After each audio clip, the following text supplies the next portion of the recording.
ফেরাউনের স্ত্রী আসিয়া যখন তার উপর নির্যাতনের স্টিম রোলার চালানো হতো, যখন তার উপর বিভিন্নভাবে শারীরিক এবং মানসিক টর্চার করা হতো, এমতো অবস্থায় আসিয়া একদা আল্লাহ রাব্বুল আলামিনের নিকটে বলে বসলেন, প্রার্থনা করে বসলেন, রব্বিবনি লি ইনদাকা বাইতান ফিল জান্নাহ, হে আমার রব, আপনি জান্নাতে আপনার নিকটে আমার জন্য একটা ঘর তৈরি করুন। বলুন সুবহানাল্লাহ।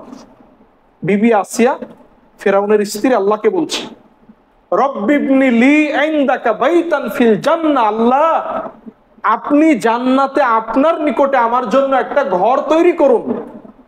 ওয়া নাজ্জিনি মিন ফিরআউনা ওয়া আমালিহি, আপনি ফিরআউন এবং ফিরআউনের কর্মকাণ্ড থেকে আপনি আমাকে উদ্ধার করুন। ওয়া নাজ্জিনি মিনাল কওমিজ যালিমিন, এবং এই জালেম শাসক, এই জালেম ফিরআউন এবং তার কওম থেকে আপনি আমাকে হেফাজত করুন।